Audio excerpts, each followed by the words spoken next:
Yay! This is still Love Radio Academy. Kapiling si DJ Rocky, DJ Ara, at si DJ Matty. Yes, so let's do a shout out to our kabishas out there. Go, Ara. Shout out kay Marie na nagpapasabi na i-shout out din ang kanyang boyfriend na si Eli. Nalayuan ng kanyang girl best friend kung ayaw mong ako ang lumayo sa'yo. Ay.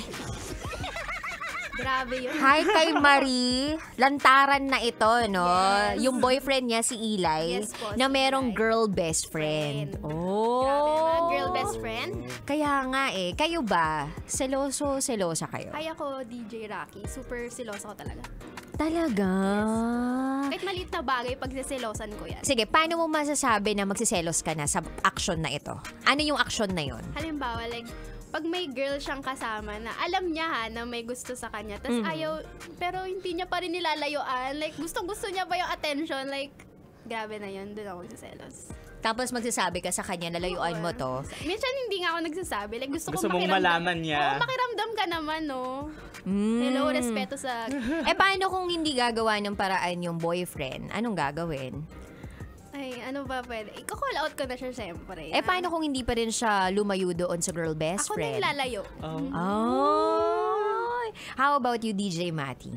Ako naman, seloso ako, pero nagsiselos lang ako when you give me a reason to be selos.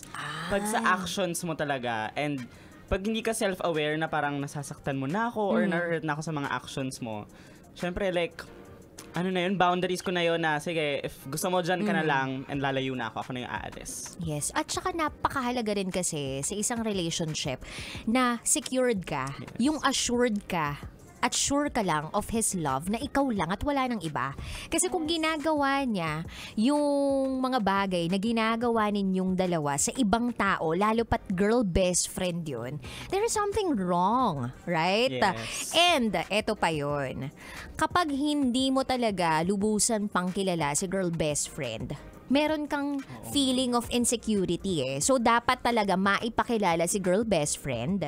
Tapos, ang mangyayari pa doon, yung makahalubilo mo, matanong mo, makita mo man lang yung dynamics nila. Kasi kung si girl best friend siguro, dumating prior you coming to his life, I think, medyo valid naman na makita mo pa yon, and valid naman na mapakisamahan mo pa yung girl. Pero if it's making you uncomfortable, then you have to call your boyfriend out. Yes. Na, oy, hindi ako komportable.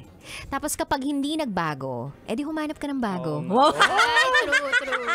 Naniniwala ba kayo doon? Yes. Kaya DJ Rocky, important yung assurance na ibigay mo sa akin na, sige, wala talaga nangyayari sa inyo. Close lang kayo. Pero siguraduhin mo wala talaga nangyayari. Kasi I need that assurance. Dapat nga hindi mo rin sinasabi yung assurance. Dapat kusa niyang Oo binibigay nga, yung actually. sa'yo. Yes. Eto si DJ Ara, parang ang dami niyang ang dami niyang Based on experience. oo, ang dami niyang self-love.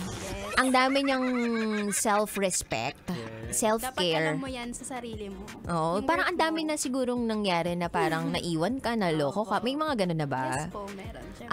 Kaya ka nag-grow ng ganyan. Nag-put up ka talaga ng boundaries so Opo. that hindi ka na Masaktan. masaktan uli. Maganda yun boundaries so that hindi ka na masaktan uli. Kasi kapag patuloy daw na nangyayari sa'yo yung mga bagay na hindi mo nagugustuhan at patuloy ka lang nasasaktan, that means hindi mo natututunan yung mga lessons mo in the past. So, ang lesson dito para kay Marie na nagpa-shoutout ngayon na sinasabing layuan na ng kanyang boyfriend yung girl best friend. Vice versa ba? Dapat yung bestie yung lumayo kay boyfriend. Dapat yung boyfriend Hindi yung mo. lumayo kay bestie. Oo nga. Oo. Pero dapat din marunong makiramdam kasi si Si bestie. bestie. Yes.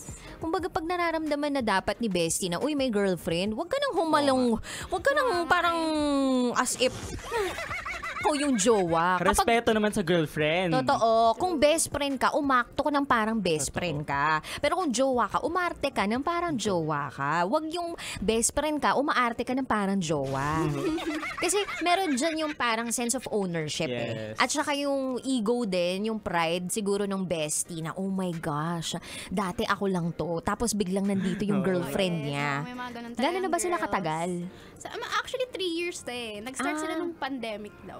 Pero kasi ngayon may mga ahas na kasi na bestie. Oo nga. Di ba dati ang tunog ng bestie, best. Ngayon yung tunog na ng, yan tunog na yun. Ahas na ahas, di ba? Kaya napakahirap magtiwala. Pero sabi nga, 'di ba? Ibigay mo yung tiwala mo sa partner mo. Ibigay mo 'yan. And you just have to really trust yourself na alam mo yung gagawin mo kapag sinira ng taong inalayan mo ng tiwala, yung tiwalang ibinigay mo. You can really trust no one. Parang ganun sabi.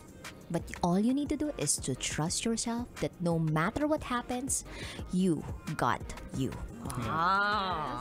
So, ang sarap ng mga usapan namin dito tungkol sa bestie-bestie. Shoutout nyo yung mga besties ninyo. Hi, besties! Hi, besties! May mga pangalan ba kayo? May pangalan ba kayo in-drop dyan? Name reveal naman sa mga besties Sino ba yung ninyo. mga barkada natin? Si Jillian, si Chanel, yung mga pinag-usapan din namin yung mga kanina. hindi pa. Si Pao. Hi, Pauline. Hi, Pao. Si Jeka. Hi, Jeka. Hi, Direk. Ay, may direct pa. Sino yung direct na yan? Jeka Si po. Direk Jeka kasi gusto niya maging future director. So ngayon pa lang, minamanifest niya na maging director siya. That's Actually, why. ngayon palang director na siya Director sa school projects na Yes. or outside school. Outside din meron. Talaga. So, hi, Direk. Sana, Direk, kunin niyo Masaya kami yan. artista. Pag lalo yan, narinig niya. Direk, ikaw na bahala sa amin. Ready na kami umarte. Ready na kami for matured roles.